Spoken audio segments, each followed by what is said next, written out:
Good morning. Good morning, everyone.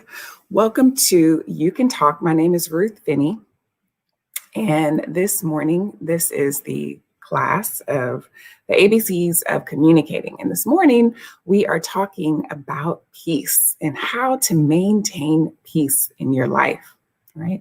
So I don't know about you all, but honestly, I cannot think of too many things that I value as much as I do my peace, a peace of mind. It keeps me level-headed. It keeps me balanced. It keeps me able to perform at my peak, able to perform at my best. It helps me to maintain good conversation and healthy conversation. It helps me to be intentional in my thoughts. So peace is very important to me. So this morning, I want to talk about things that I do that can help you all incorporate words into your conversations that will allow you to maintain a state of mind that sits in peace. Okay. All right. So one of the first things that I like to do, good morning. Good morning. I see a few people coming in. So one of the first things I like to do, hey, Vern's Junk Closet, how are you doing this morning? Welcome in. I'll give it just a few more seconds. Good morning, Mama Joan. How are you doing this morning? Good to see you all. I hope you all are doing well. Get your coffee, get your tea, whatever you need to do to keep you at peace, because that is what we are talking about this morning, how to keep our minds in a state of peace. You're good. Wonderful. I'm glad. I'm so glad. So, like, as I was saying, I don't know too many things that I value as much as I do my peace. It is so valuable to me. So I like to make sure that I keep my mind state as much as possible and keep things in my life in a state of peace. And when I'm not at peace is when I tend to, my conversation tends to change. I tend to be a little more impatient. I may, be a little more abrupt in my words. So many things happen, like subtle things sometimes happen when my mind is not at a state of peace.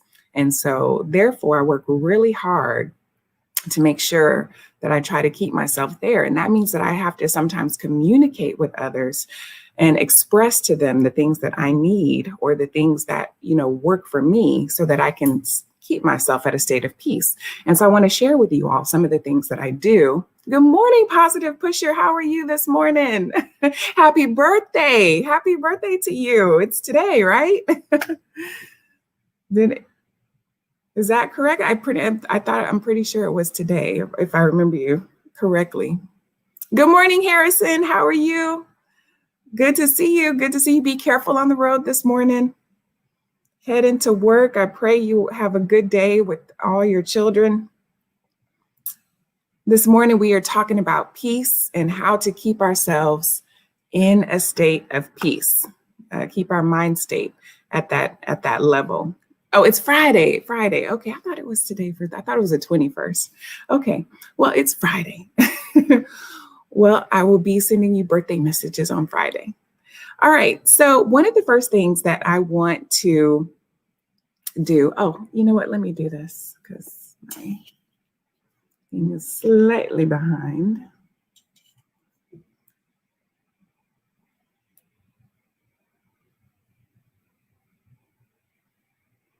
Okay, there we go.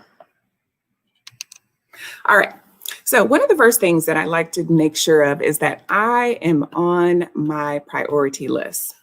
Let's see, I'm doing good, still in bed, one eye open. We'll be listening. No worries. I appreciate you turning me on and listening. All right. So one of the first things I like to do is make sure that I am on my priority list, right? I need to be on my list. We develop these lists with things that we need to do, and we forget to put ourselves on it, right? We put our work things on there. We put our families on there, our spouses or business things that we need to do. all of these things go on our priority list, but we forget to put ourselves on the priority list. And so that is one of the first things I do, and not down at the bottom. I make sure I'm right up there at the top with the other things that I hold of high value. So that's one of the first things that I do. So this means that when I need some alone time, when I need some rest, when I need to eat, when I need some personal time, when I need some family time, when I need some recreation time, whatever it is, I make sure that I incorporate those things into my life. And so what that means is that I may have to incorporate some words into my conversations that people don't always like to hear, right? So that means words like no, no, and no. So practice that. No, make sure you say that word. So I have other things that I need to do. I have other things that I need to do, and I won't be able to do that today. So there's something else that I like to say. Maybe sometimes I have to say not at this moment. I'll ask people, can you give me 30 minutes, or can you give me a day or two, or I won't be available till next week. I have to set the time to let people know when I'm available, because I won't be able to do it maybe at the moment that they're asking me. I will also say, is there anyone else who might be able to assist you with this? Because I know that I'm not available. Is there anyone else who can step in, assist you with this, and let them know I have several things on my plate. This is not something that I can do at this time. Or if I'm already, inundated with things to do, then I may have to say, can you take over? I may have to ask someone to take over a task that's on my plate, because I already have several things that I'm working. So there's another thing that I have to say. And so those are words that people don't always like to hear, because especially if they feel like, or if you have the mind state of being a people pleaser, right? Or we want to please people, don't want to let them down. We want to, stay friends or stay in good relationship with them. It is often that we feel like we have to accommodate them and sacrifice ourselves. And that is where we get into the trouble and fall out of peace within our minds. So we have to make sure that we're on the priority list and incorporate these words into our conversation and get comfortable with using them so that we can maintain peace for ourselves, that mind state of peace. So when people, and this is how we begin to educate people how we work, how we function, right? So people always say, people don't know how to treat you. You have to, kind of teach them how to treat you, how to talk to you, how to communicate with you, how to approach you.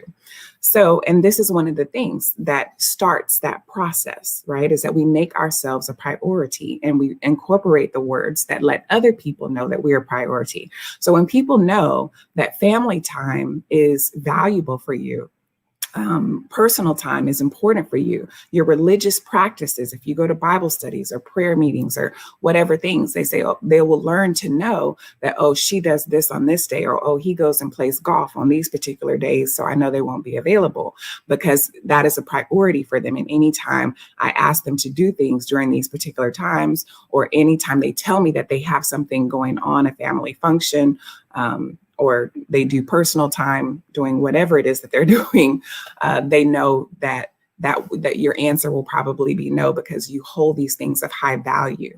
So this is how we begin to incorporate and teach people how to interact with us and how to respect our lives and the decisions that we choose to make.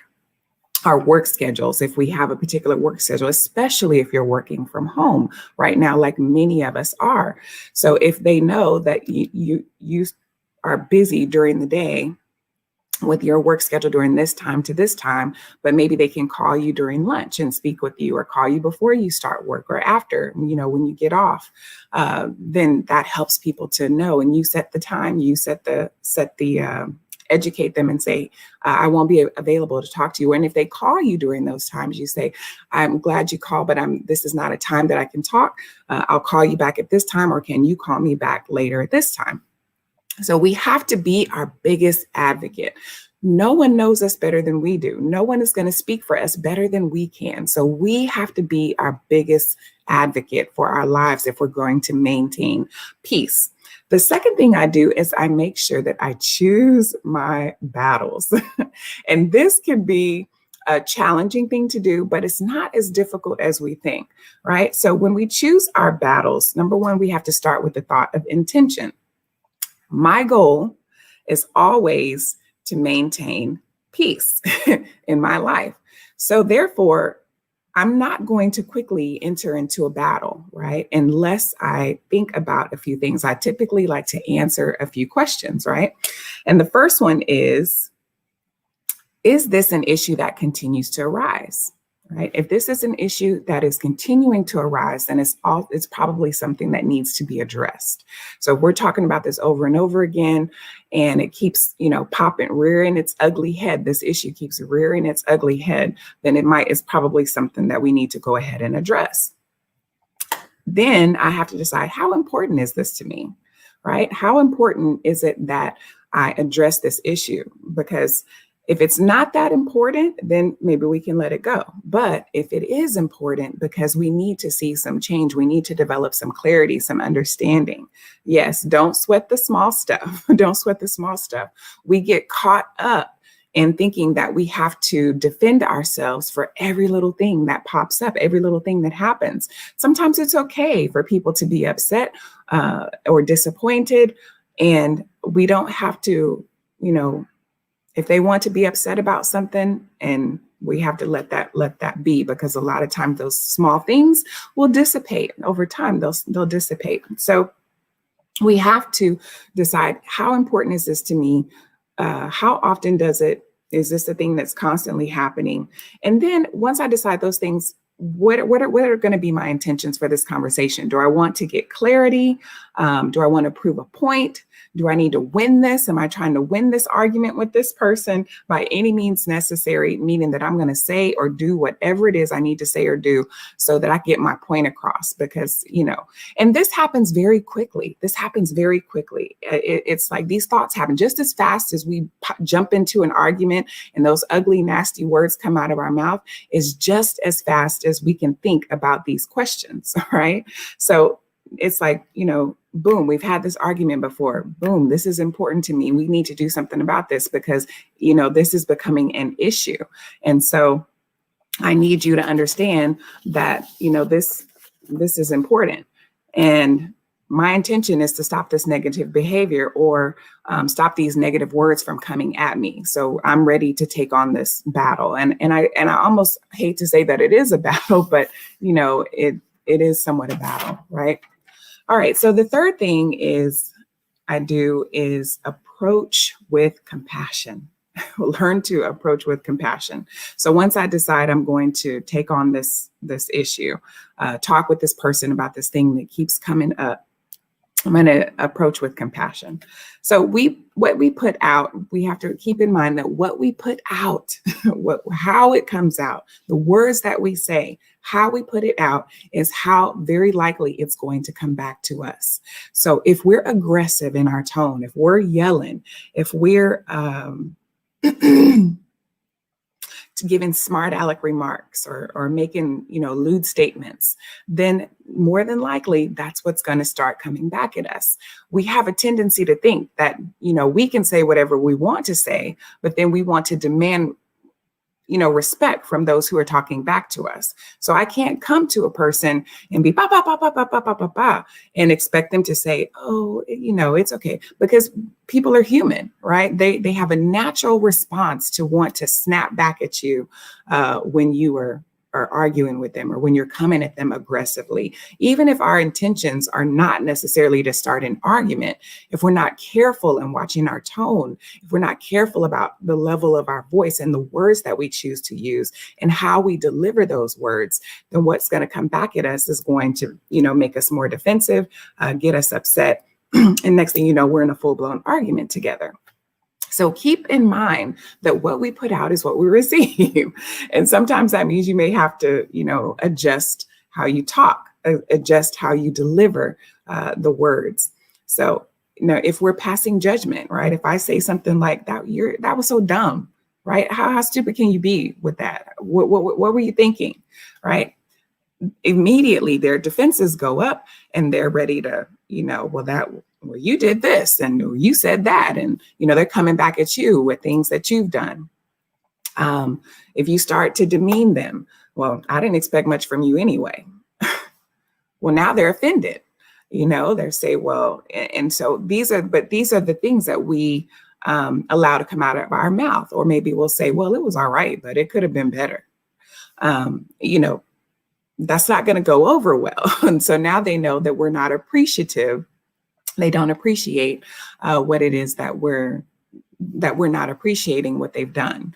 And so again, we have to think about our approach in conversation. What is our intention? We have to work to find common ground so that we can develop some understanding, so that we can, come to some level of compromise, right? So these are things that we can do. So good morning, Shanita Marie Randomly. How are you this morning? Oh, thank you. Thank you, Burns. Yes, yesterday, I was very surprised that communication coach Lyons is a large YouTuber that I like to watch on YouTube. And he is a professor at a university up in New York. And he put out a video yesterday, and I was one of the selections that he chose as one of the best communication channels to watch in 2020, along with 3 others that he recommended. So I was super surprised, super excited, and just honored, truthfully honored. Vern's someone also who I watched, Vern's Junk Closet, I also watch, and she's my YT cheerleader, and she always talks about how we need to, be careful how we present ourselves and on YouTube, because we never know who's watching. And that's just the absolute truth. We never know who's watching. So I appreciate so much that he contacted me and let me know that he was choosing me to be on his, to announce on his platform as a communication channel to watch. So I'm excited about that. I'm thankful. I'm so honored and appreciative that he did that. So please go check him out. Communication coach Alex Lyons, that's Lyon. And because he's someone that I watch, and he's just phenomenal. So I appreciate you all for the congratulations and all that, because I'm so truly blessed and honored, and that, even to be considered or recognized in that way. So from somebody who, I feel that I just honor, that I look up to. So he keeps me encouraged. So thank you, Coach Lyons. And thank you, Vern's Junk Closet, for all the advice that you give us small YouTubers out here, and to keep us encouraged and motivated and to keep going. So thank you all very much. I'm so appreciative. Thank you all. Thank you. Thank you. All right. So let's get back to our lesson. So we want to make sure. So here's something that when we're approaching with compassion, let's give a scenario, right? We can say something like, you always do this. I'm sick and tired of you, or bringing this situation up. I'm tired of dealing with your insecurities. You need to get over this. You need to get over yourself, right? These are things that we like to say when we're in the midst of our argument. But if I come to the person and say, well, we've had this discussion before. This sounds like something that you're still dealing with, that you still don't have, good clarity with, or struggling with. Maybe you don't have good understanding of it. What can we do to get some clarification around this issue so that we can come to some compromise, right? Say things that we need to do. It's a very different approach versus us saying, I'm sick and tired of you acting this way. I'm sick and tired of you bringing this and blah, blah, blah, and complaining and fussing. That's one approach. That's not going to get the person to put their defenses down and feel like they need to come to some resolution. If we come to people with the intention of understanding that we're trying to find resolution, because we don't want to have to keep arguing about these same topics over and over again, then we want to make sure that we approach them in a manner that they know that they can receive our message as that we're trying to come to some resolution. I'm trying to develop some understanding. I want to be able to, understand why you feel the way you feel, why this is important to you, why this is an issue for you, what's happening in our relationship, what's happening in our conversation that's causing me to keep you irritated, right? So when we approach it that way versus telling them, get over yourself, or, many other colorful words we may like to use, it's not going to be well received, and they're not going to be ready to communicate with us and talk with us civilly, right? Have a calm, civil conversation. We want to have conversation and dialogue versus screaming and hollering, yelling match. So it depends on what our intentions are. Our approach, the way we want the conversation to go, is how we need to approach the conversation. We can't start out yelling and hollering at people and expect the conversation to go, calmly. That's just not going to work. So the fourth thing I do is be honest. Honesty is relatable. Okay. That's why reality TV is as huge as it is in the world. And when people aren't getting what they want on reality TV, on the television, they go to YouTube because it's nothing but reality. People want to see people reacting. They want to see people talking. They want to see people, living life in as it is, as they truly are. Yes, colorful words. Because it activates our human connection hormone, right? When we see people in reality, being honest and, stating how they really feel about a thing or what they're really struggling with, it activates our human connection hormone. And yes, I made that up. It's not a real thing, but it is the concept is real because we were created to be connected with each other. And so what forms that bond and what forms that our ability to empathize with people and, develop understanding with people is when we are honest about what it is that we're feeling, what we're dealing with. Good morning, the life of Cleo. How are you? Good to see you this morning. Thank you for coming in. I appreciate you. You getting off work and heading home? I know you're a night nurse, so thank you. All right. So we want to make sure that we're being honest. Let them know, be willing to express, hey, this is what I'm feeling. And this is why I'm feeling this way. And I want you to understand when I hear these words, why it makes me feel this way. And therefore it makes me want to react this way. So we have to be honest about what it is we're feeling. Good morning. When we're not honest with people, we leave them to their own mental thoughts. So they can make the incorrect assumptions. They can develop expectations that we are not going to be able to fulfill. All sorts of things where if we give them accurate information, and they'll make their own judgments, and therefore they'll take action upon those judgments that they have, and therefore causing us to be no longer at peace. And our goal is to maintain peace in our lives. So therefore, we have to be willing to be honest and let people know, I'm not able to deal with this right now. I'm not able to talk about this right now. I have things going on, or whatever it is. I have other things that I need to do. I have other things that my mind is focused on right now, and I'm not going to be able to focus on this thing that you would like for me to do.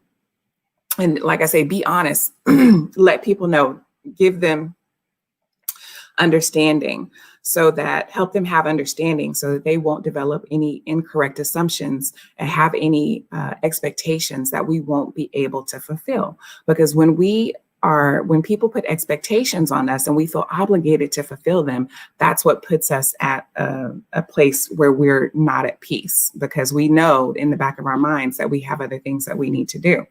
And finally, the last thing I like to do is maintain boundaries. We have to maintain our boundaries in our life. We set up boundaries in our life on purpose to keep ourselves in a healthy mental state, right? Because these are our hard boundaries, those things that we are unwilling to compromise on.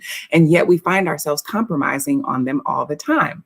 So if we know that we like to go to bed we really need to go to bed at 10 o'clock because we have to get up very early in the morning to do this, that, or the other. But we find ourselves, staying up till, 11 or 12 because someone has called us, a family member has called us, and we, compromise on those things, and we end up staying up, and then boom, the next morning our whole day is off, right?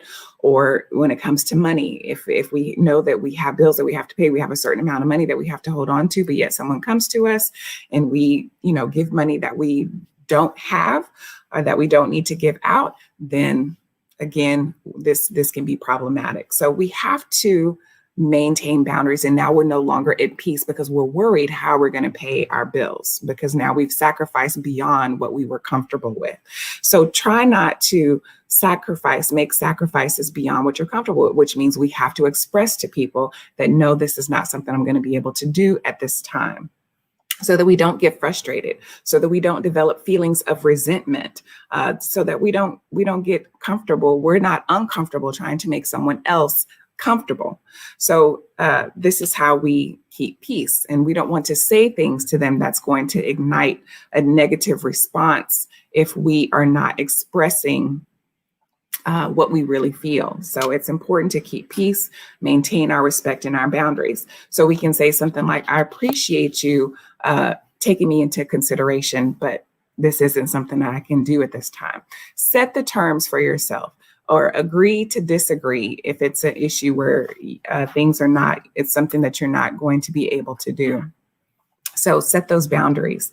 So there we are. We want to make sure that we are making ourselves a priority, number one, right? So this is how we keep peace. We make ourselves a priority. We choose our battles. We decide whether or not, okay, is this something I really need to take on? And if so, then we want to approach the conversation with compassion, develop some understanding, right? And then we want to be honest about where we are and maintain our boundaries. Was that 5? Did I give you 5 of those? I hope I did. Yes. So those are the things that I do all the time, making sure that I incorporate those 5 things into my communication. The more we can keep ourselves a priority, right? And the more that we can carefully or strategically choose our battles, approach things with compassion, so that we don't ignite anger, right? We don't want to ignite people's anger. So we have to keep that in mind. Be honest about who we are so that we can maintain peace in our lives and maintain those critical boundaries. That keeps us from being overwhelmed, overextended, overworked, underappreciated, all those things that keep us in a state of turmoil, mental stress. We have to be able to express it so we can learn how to maintain this peace in our lives. And once we learn to be in a state of peace, we learn to defend that constantly, right? I'm not going to do that because I know it's going to make me feel this way. And the more comfortable we sit in peace, the more often we sit in peace, the harder we'll work to maintain and keep ourselves in a state of peace, so that we're not, engaging in arguments, engaging in conversations that will cause us to have to do things that we're uncomfortable with. So these are the things that I incorporate in my conversations that help me to stay and keep myself at a state of peace. All right. So that is all I have this morning. It is 35:28. So I appreciate each and every one of you. I hope that you all, took something away from here that will allow you to incorporate into your life some of these words that will help you stay at a state of peace. For those of you who may be new watching my channel, I come on here Monday, Wednesday, and Friday for approximately 30 minutes. And we talk about the communication, the ABCs of communication.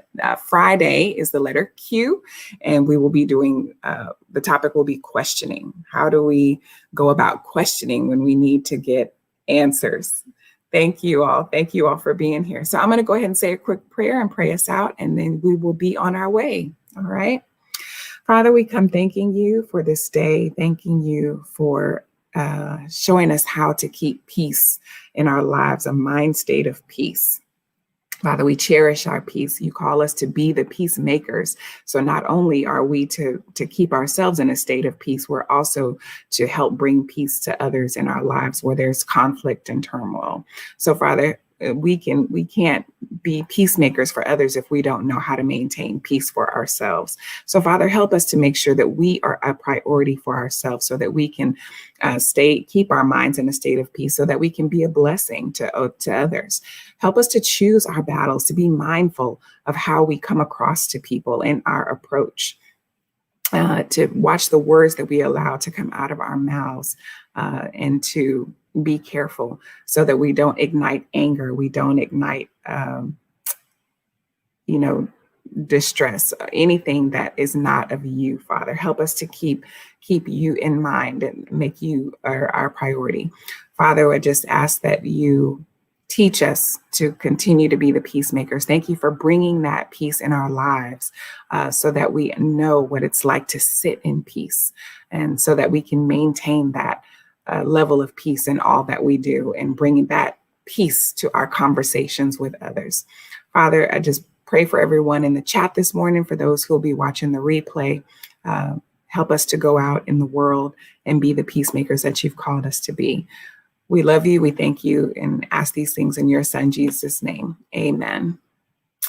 All right. Oh, good morning, Sid Love. Thank you so much. Thank you. Good to see you. Well, we're headed out this morning. I hope that you all have a beautiful day. Be at peace with your decisions, be at peace with your words, be at peace with others. You all have a beautiful day, and I will see you here on Thursday. We have a lesson coming out tomorrow. Friday, I'll be back here with the letter Q on questioning, and on Saturday, I will be on my Talk to Ruth live sessions. And also this Sunday, for those of you all who are familiar with Minister Terrence Trower, he is doing a youth explosion online for the youth. And so I'll be speaking over there. He has a whole program put together that we'll be doing online. So if you have time, it'll be 5 o'clock Central Standard Time, late in the afternoon. And we will be over there talking and encouraging our youth. So you'll also see me over there. All right. So busy week this week, and you all take care, and I'll see you soon. Bye.